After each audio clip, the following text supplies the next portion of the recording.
사랑의 하나님 감사합니다. 오늘 새벽에도 저희들 주님 앞으로 불러 모아주시고 하나님 말씀 앞에 서게 하시니 하나님 감사합니다. 하루를 살아갈 수 있는 모든 힘과 능력이 하나님 안에 있음을 저희들 믿습니다.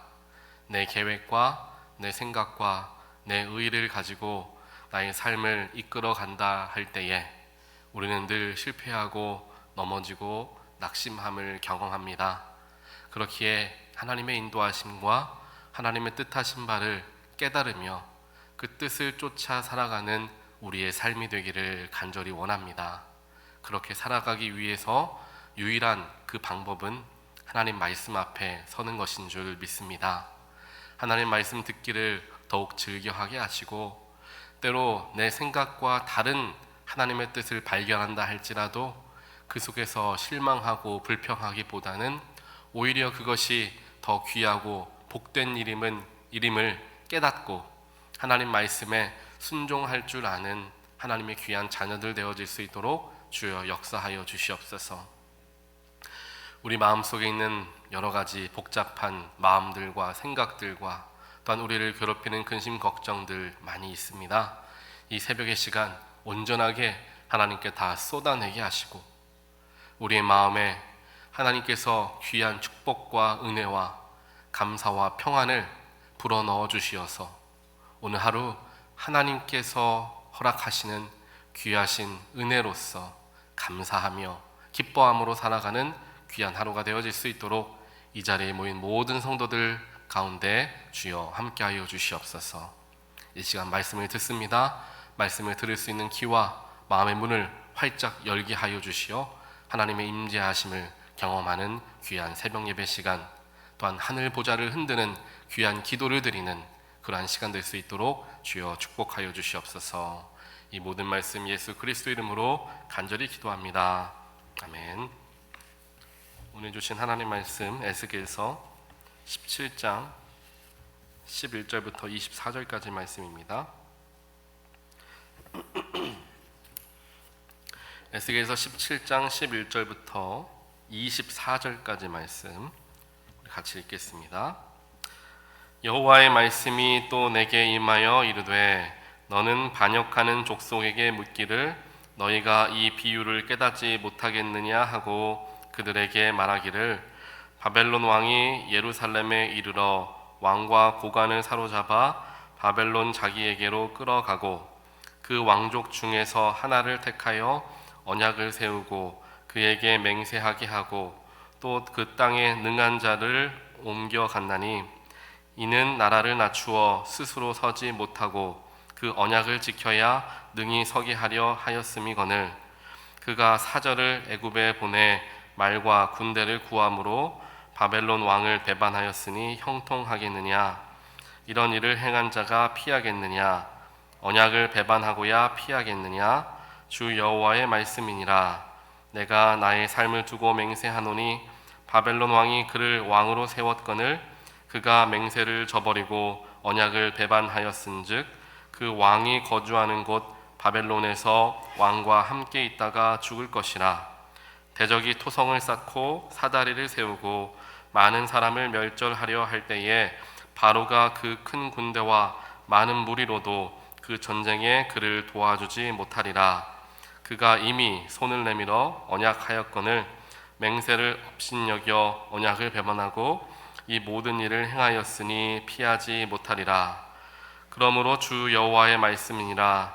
내가 나의 삶을 두고 맹세하노니 그가 내 맹세를 업신여기고 내 언약을 배반하였은즉 내가 그 죄를 그 머리에 돌리되 그 위에 내 그물을 치며 내 올무게에 걸리게 하여 끌고 바벨론으로 가서 나를 반역한 그 반역을 거기에서 심판할지며 그 모든 군대에서 도망한 자들은 다 칼에 엎드러질 것이요 그 남은 자는 사방으로 흩어지리니 나 여호와가 이것을 말한 줄을 너희가 알리라.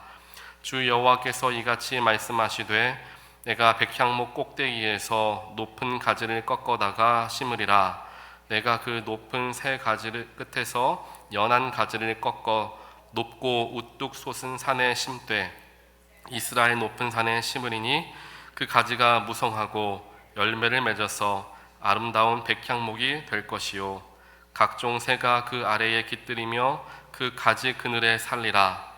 들의 모든 나무가 나 여호와는 높은 나무를 낮추고 낮은 나무를 높이며 푸른 나무를 말리고 마른 나무를 무성하게 하는 줄 알리라. 나 여호와는 말하고 이루느니라 하라. 아멘. 오늘 에스겔서 17장 후반부의 말씀을 보게 되면 하나님께서 이스라엘 백성들, 특별하게 유다 백성들이라고 봐야 되겠죠. 유다 백성들에게 말씀하시기를 너희들이 바벨론 왕에게 복종하지 않고 이제 이집트죠, 애굽의 왕에게 도움을 요청하는 일들을 하게 되었기 때문에 결국 배반의 관계가 되었고 바벨론의 침략을 당하여 모두가 다 죽임을 당하게 될 것이다 라는 이야기를 하게 됩니다. 이게 이스라엘 입장에서는 사면 초가였습니다. 중간에 강대국 사이에 샌드위치 같이 껴있는 상황이에요. 아래쪽에는 애굽이라는 큰 강성한 나라가 있었고 위로는 신흥 이제 강대국인 바벨론이 이제 침범하고 있었습니다. 어느 쪽에 서야 할지 갈피를 잡지 못하는 상황이었기 때문에 이스라엘은 이럴 때에는 애굽의 편을 들고 이럴 때에는 바벨론의 편을 들을 수밖에 없는 굉장히 위태로운 그런 상황이었던 것입니다. 그런 상황에서 그 시대의 시대적 흐름을 읽을 줄 알아야 했는데 그 시대적 흐름을 우리는 누가 지금 더 강성하냐, 우리가 누구와 함께 있을 때에 더 성공할 수 있는가 라는 세상적인 눈으로서 시대적인 흐름을 발견하는 것이 아니라 지금 이 시대에, 지금 이 때에 하나님께서 바라고 하나님께서 이끌어 가시는 시대적 흐름이, 즉 영적 흐름이 어디에 있는가를 확인할 수 있어야 된다는 것입니다. 아마 이 순간에 유다 백성들이 보았을 때에는 바벨론에게 복종하기보다는 애굽에게 가서 도움을 요청하고 애굽 편에 서는 것이 더 이득이다라는 판단을 내렸을 거예요. 그렇기 때문에 바벨론이 아닌 애굽으로 내려가서 그들과 함께 이제 도움을 받으려고 노력을 했던 것이죠.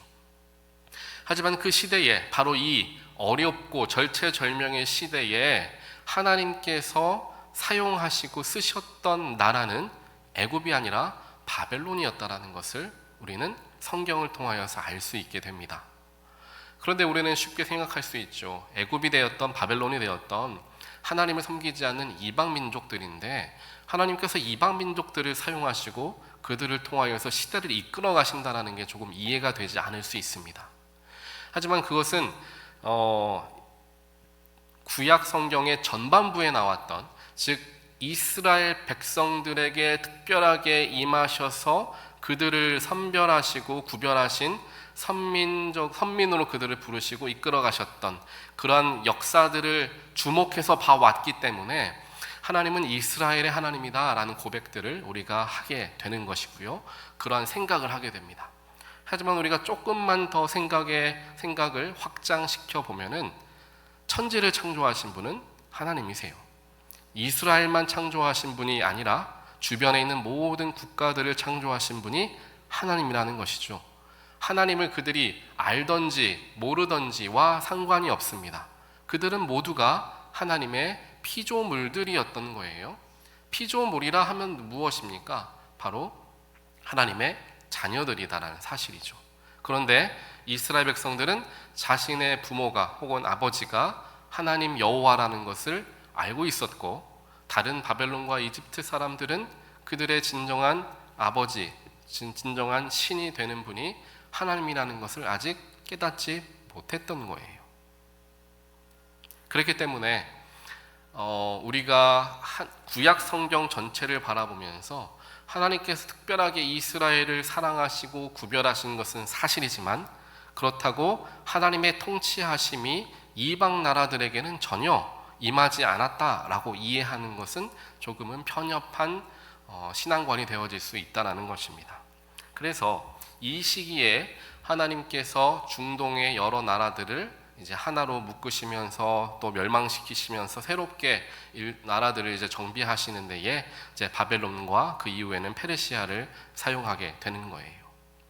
그렇기 때문에 이 시대에 하나님께서 이끌어 가셨던 시대적 흐름의 중심에 있었던 나라는 애굽이 아니라, 또한 유다, 이스라엘도 아니라 바로 바벨론이었다라는 겁니다. 그 바벨론의 이끌림을 당하게 하시면서 특별하게 그 속에서 하나님의 뜻이 이루어지고 있었죠. 그 뜻은 무엇입니까? 바로 유다 공동체의 회복이죠. 그들이 다시금 하나님께로 돌아오게 하기 위해서 하나님은 바벨론을 사용하셨다라는 거예요. 그러면서 바벨론과 오늘 말씀을 보니까 가장 많이 나오는 단어가 뭐냐면은 언약과 배반입니다. 원래는 유다 백성들이 이 바벨론과 함께 언약을 맺었어요. 우리가 당신들의 속국이 되어서 당신들을 섬기겠습니다 라고 약속을 했던 거죠. 근데 그 약속을 깨버리고 애굽에게 도움을 요청하면서 그 바벨론으로부터 해방을 하려는 그러한 생각을 갖게 됐던 거예요. 약속을 일방적으로 파기한 거죠. 그 이야기들을 하나님께서 쭉 하시면서 네가 바벨론에게 약속했던 것을 깨어버렸던 것과 같이 너희들이 나와 맺었던 언약을 배반하였다라는 것을 영적으로 연결시켜서 그들에게 깨우쳐 주십니다. 즉 삶에서 잘못된 선택을 하고 잘못된 길을 걸어가고 있었던 것을 통하여서 나의 영적인 문제를 하나님께서 다루시더라라는 거예요. 그렇다면 저와 여러분의 삶에서도 마찬가지입니다. 나의 삶에 어떠한 문제가 있는가? 나의 삶에 어떠한 약점들과 부족함들이 있는가? 어떤 부분에서 내가 세상과 타협하려고 내 마음속에 뭔가 욕심들이 생겨나는가를 바라볼 줄 알아야 하는 거예요. 바로 그 속에서 하나님께서 내 영혼을 바라보게 하시고 세상적인 즐거움을 쫓으려고 하였고 세상적인 성공과 쉬운 길을 또 넓은 길을 택하려고만 하였던 나의 안이한 세상의 삶에서 나의 영의 문제를 발견하게 하시고 하나님을 향한 신앙의 모습조차도 쉽게 편하게 축복받으려는 쪽으로만 내가 너무 치우쳤구나라는 것을 연결해서 깨우쳐 주시는 게 바로 하나님이시고요. 그 깨우칠 수 있는 순간이 말씀을 대할 때라는 거예요. 말씀은 바로 하나님께서 허락하여 주시는 우리의 영을 비추는 빛입니다. 성경에서 이야기하는 말씀은 로고스죠. 또 이 로고스라는 단어는 예수 그리스도를 의미합니다. 즉 말씀이라는 것은 예수라는 것이죠. 그래서 말씀이 육신이 되어 이 땅에 오신 분이 예수 그리스도이시죠. 성육신 하신 분이. 그래서 예수를 말씀이라 합니다. 그러면 예수를 두고 우리는 또 세상의 빛이다 라고 이야기하죠. 빛은 어둠을 밝히는 게 바로 빛입니다. 즉 예수님이 말씀이 되시고 빛이 되시는 분이시기 때문에 말씀을 대한다라는 것은 예수를 대한다라는 것이고 말씀을 대한다라는 것은 내 마음의 어두운 부분을 비추어 보는 이 빛을 내 마음에 들여본다라는 거예요. 내 마음의 빛을 비추어 보니까 내 속에 꽁꽁 싸매져 있었던, 숨겨져 있었던, 가리워져 있었던 나의 치부들과 약점들이 그대로 드러나게 돼서 내가 이렇게 큰 죄인인가를 깨우치게 된다는 거예요. 그래서 우리가 말씀 앞에 섰을 때, 예수 앞에 섰을 때 가장 먼저 나타나는 우리의 영적 반응이 그 자리에 엎드려 하나님께 회개하는 거죠. 내가 이렇게 연약하고 이렇게 악한 사람이었다라는 것이 말씀을 통해 증명되어지기 때문이죠. 밝혀지기 때문이에요. 그 모습 속에서 내가 부끄러우니 하나님 앞에, 말씀 앞에 엎드리게 되는 거죠. 말씀이 바로 우리 스스로의 삶을 비추어 보게 함을 통하여서 하나님과 나와의 관계를 확인해 볼 수 있게 하는 하나의 귀한 통로가 되어짐을 우리는 기억해야 합니다. 말씀을 가까이 하는 것이 왜 중요하냐?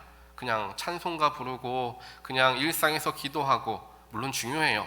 하지만 말씀이 근거가 되지 못하고 말씀이 뿌리가 되지 못하면 기도와 찬양이 자칫 흔들리거나 내 구미에 맞는 찬양, 내 구미에 맞는 기도만 하게 되는 경우가 생긴다라는 것입니다. 그래서 우리가 새벽에는 이 말씀을 목회자가 직접 선택해서 말씀을 전하는 게 아니라 생명의 삶에 기록되어 있는 말씀들을 그대로 따라서 우리가 가잖아요. 그렇기 때문에 더더욱이 그냥 오늘 우리에게 주어진, 저와 여러분들에게 주어진 그 말씀을 그대로 우리가 같이 보는 거예요. 그렇기 때문에 내가 좋아하는 말씀, 듣고 싶은 말씀을 선별해서 찾아 듣는 게 아니라 그냥 나에게 오늘 주어진 말씀으로서 성경을 대할 수 있게 되는 귀한 기회가 되는 거죠. 그래서 새벽 시간이 또 우리에게 굉장히 귀합니다. 그래서 오늘 하루를 살아가는 동안에 우리가 눈여겨보아야 하고 생각해 보아야 할 단어는 언약과 배반입니다. 언약이라는 것이 우리가 쉽게 이해하면 약속이다라고 이야기하잖아요. 근데 성경에서는 언약이라는 단어를 약속이니까 promise라고 이야기하지 않고 covenant라고 이야기하는 것 다들 잘 아실 겁니다. 즉 이 언약이라는 것은 단순한 약속의 개념이기보다는 조금 더 더 분명하게 체계를 잡혀서 조약과 같은 뭔가 조금 더 구속력이 있는 것을 이 언약이라고 이야기를 합니다. 이 언약은 단순히 약속이 아니라 이 언약이라는 것은 뭔가 누구와 누군가의 그 관계를 같이 엮어서 표현되어진 단어가 이 언약이라는 단어죠. 그래서 만약에 이 언약이 단순한 약속이라는 의미를 가지고 있었다면 아마 성경 말씀에서 19절에 나오죠. 그가 나의 맹세를 업신여기고 내 언약을 배반하였은즉 이라고 이야기해요. 근데 약속이라면 그가 나와의 약속을 깨버렸은즉 혹은 지키지 않았은즉 이렇게 표현했겠죠. 그런데 언약을 배반했다라는 표현을 해요. 언약을 배반했대요. 언약을 지키지 않았습니다. 언약을 무시했습니다가 아니라 언약을 배반했다. 그렇다면 이 언약이라는 단어 속에는 관계적인 의미가 더 깊게 담겨져 있다는 것을 우리가 알 수 있죠. 그래서 이 언약이라는 것을 성경적으로 우리가 해석하다 보면은 하나님과 나와의 그 관계성을 의미합니다. 언약이 깨진다는 것은 하나님과 나의 관계가 깨지는 걸 의미해요. 하나님은 항상 누군가를 부르시고 사용하실 때 언약을 맺음을 통하여서 그와 관계를 시작하십니다. 아브라함과도 마찬가지죠. 내가 너의 민족을 창대하게 하리라. 너의 자손이 하늘의 별들과 같이 땅의 모래알과 같이 많아지게 번성하게 할 것이다 라는 하나님의 그 약속과 언약으로 그와 함께 관계를 맺으시고 관계가 시작되어지게 되죠. 모세도 마찬가지고요. 예수님께서 그와 같이 제자들을 부르십니다. 즉 하나님께서 저와 여러분들을 만나시고 여러분들을 자녀로서 구속시키시는 방법이 언약이라는 거예요. 나와 너희는 이제는 평생 가는 자녀의 관계, 부모와 자식의 관계로서 나를 묶어주시는 게 바로 이 언약이죠. 근데 이 언약을 우리가 깨버리게 되면 배반이 되어진다라는 거예요. 그래서 이 언약이라는 것을 배반하게 만들어지게 되고 그 배반 때문에 언약으로부터 배반함을 통하여서 하나님과 나와의 관계가 깨어지는 걸 두고 우리가 죄를 범했다라고 이야기하는 거죠. 오늘 유다 백성들이 하나님을 섬기는 것처럼 예배도 했고 하나님을 여전히 믿고 섬기는 나라였음에도 불구하고 타 민족들에게 있었던 우상신들을 함께 섬기며 함께 예배하는 등의 그러한 세상과 신앙 사이에서 열심히 줄타기하는 삶을 살아가다가 하나님의 큰 진노함을 받게 되었던 거죠. 그들이 완전히 하나님을 떠났던 게 아니에요.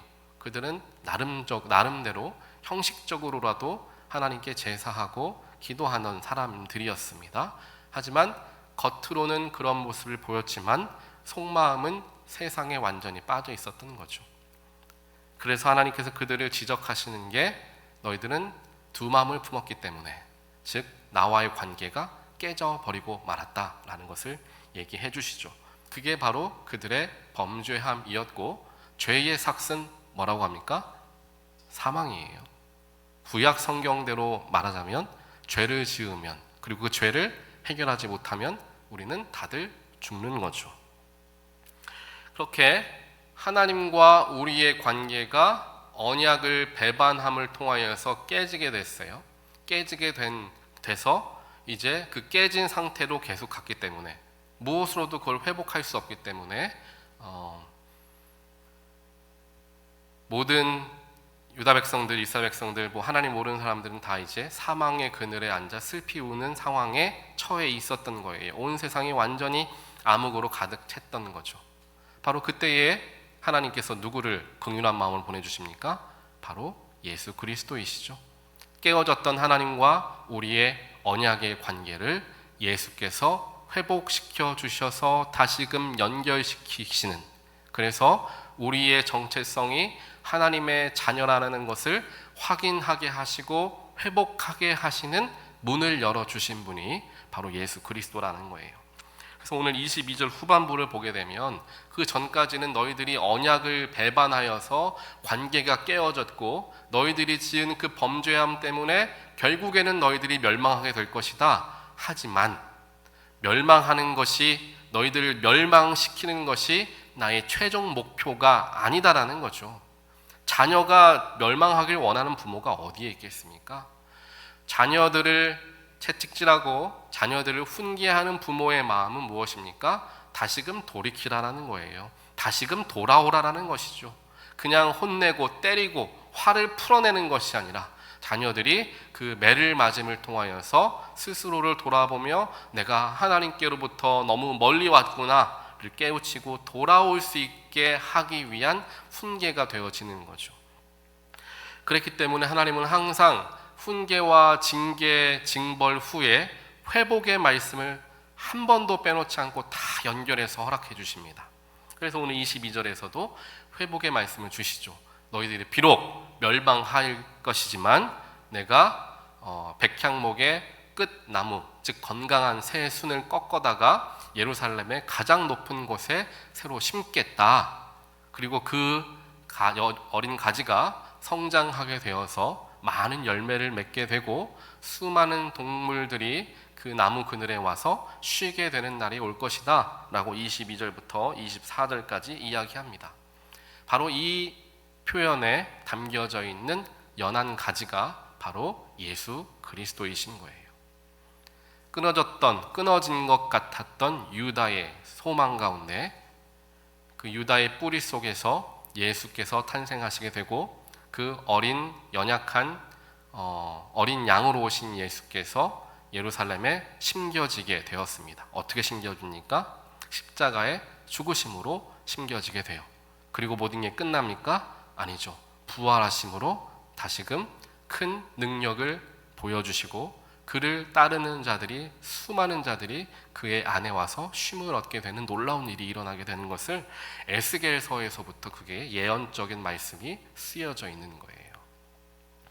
그래서 오늘 말씀 속에서 우리가 기억할 수 있고 삶에 적용해 볼 수 있는 부분은 하나님과 나와의 관계를 생각해 보는 겁니다. 나는 하나님께 가까이 지금 있는가 아니면 멀어져 있는가? 하나님께 나와 예배하고 기도할 때는 가까이 있는 것 같은데요, 아마 여러분들 오후 1-2시쯤에 여러분들의 삶을 한번 되돌아보시길 바랍니다. 지금 그 시간에 내가 하나님께로부터 멀어져 있나 아니면 여전히 가까이 있나? 스스로를 한번 돌아보세요. 일상의 가장 바쁜 순간에 여러분 스스로를 한번 되돌아보시길 바랍니다.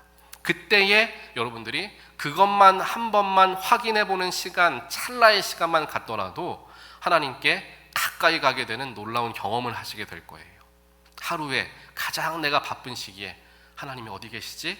한 번만 둘러보아도 나의 삶이 굉장히 변화되어지는 것을 여러분 경험하실 수 있으리라 믿습니다. 그래서 오늘 하루 하나님과 나와의 관계를 한번 생각해 보시고 그 관계의 핵심은 예수 그리스도이시다라는 거죠. 결국 하나님과의 나와의 관계를 생각해 본다는 것은 내 안에 예수가 계시느냐라는 거예요. 누군가를 대할 때에 예수의 마음으로 말을 건네느냐, 세상적으로 화를 내고 짜증을 내며 컴플레인하는 나의 모습이냐, 내 육신의 모습이냐, 즉 나의 삶의 주인이 예수냐 아니면 나냐, 이것을 살펴보는 시간을 갖게 되면 또 그게 일상에서 종종 혹은 자주 일어나다 보면 나의 삶이 나도 모르게 점점 예수를 닮아가게 된다라는 거예요. 그래서 옛날에 이런 거 있었잖아요. What would Jesus do?라는 그런 문구를 팔찌로 만들어 가지고 팔찌를 갖고 다녔던 적이 있었어요. 그래서 일상에서 팔찌가 보일 때마다 예수님이라면 지금 이 상황에서 짜증을 내실까? 화를 내실까? 권리를 찾기 위해 목소리를 높이실까? 아니면 용서하실까? 아니면 내려놓으실까? 이런 마음을 생각해 보는 거죠. 일상에서 예수를 발견하고자 발버둥 치고 애를 써야 합니다. 이거는 쉽게 되는 게 아니에요. 그냥 주일에 나와 예배드리고 신앙생활 오래 했다고 가능해지는 게 아닙니다. 일상에서 발버둥 쳐야 돼요. 세상과 다른 길을 가려 애를 써야 합니다. 넓은 길이 아닌 좁은 길을 가려면 불편합니다. 다칠 수도 있어요. 부딪힐 수도 있어요. 하지만 그 길이 생명의 길임을 알고 그 길이 얼마나 나에게 가치 있고 귀한 길임을 내가 알면서 그 길로 나아갈 때 그 속에서 세상 무엇과도 비교할 수 없는 놀라운 기쁨이 내 안에 나도 모르게 샘솟는 거예요. 이 길이 어렵지만 너무 기쁘다. 주님 따라가는 것 내가 손해보는 것 같지만 왜 이렇게 마음이 좋지? 내가 이기려고만 했을 때에는 이긴 후에도 마음이 별로 편치 않았는데 그냥 져주니까 이렇게 편한가? 이걸 경험하는 거예요. 경험하다 보니까 예수를 따라가는 게 이렇게 즐거운 일이구나. 예수를 따라가는 게 이렇게 기쁜 일이구나. 이러한 고백을 우리가 하게 된다라는 거죠. 사랑하는 성도 여러분, 오늘 하루 우리의 또한 여러분의 삶의 곳곳에 임재하시는 예수님을 발견하는 눈을 뜨시게 되기를 주님의 이름으로 간절히 축원드립니다. 그 마음을 가지면 여러분 분명히 예수님을 일상에서 발견하실 수 있습니다.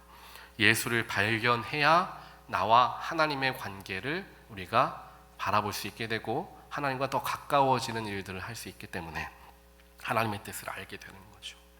그래서 오늘 하루도 예수와 동행하고 예수의 임재하심을 깨우침을 통하여 나의 삶이 세상이 주는 평안이 아닌 하늘이 주는 놀라운 평안으로 가득 채워지는 귀한 하루가 되시기를 주님의 이름으로 간절히 축원드립니다. 같이 기도하겠습니다. 사랑의 하나님 감사합니다. 오늘 저희들 주님의 보좌로 불러주시고 이 새벽 하나님 첫 시간을 하나님께 드리게 하시니 하나님 감사합니다. 오늘 우리를 이 자리에 불러주셨고 우리와 대화하길 원하시고 만나길 원하시는 하나님의 뜻에 순종하며 이 자리에 나오게 하심에 또한 감사합니다.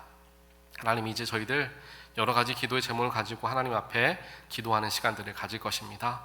그 기도들이 나만이 원하는 기도가 아니라 하나님께서 원하는 기도가 되게 하여 주시옵소서. 내가 미처 알지 못하는 기도의 제목도 하나님께서 성령을 통하여 깨우치게 하여 주시어서 하나님이 기뻐하시고 원하시는 기도들을 드림을 통하여 응답받는 놀라운 축복을 누리게 되는 우리가 될 수 있도록 주여 역사하여 주시옵소서. 오늘 하루의 모든 순간들을 하나님께 맡겨드립니다. 하루의 일상 속에서 발견되어지는 하나님의 임재하심을 경험하게 하시고 그를 통하여 나의 삶은 하나님께 붙들린 하나님과 언약으로 묶여진 귀한 삶임을 고백하는 귀한 하루가 될 수 있도록 우리의 일상 가운데 주님께서 친히 임재하여 주시옵소서. 이 모든 말씀 예수 그리스도 이름으로 간절히 기도합니다. 아멘.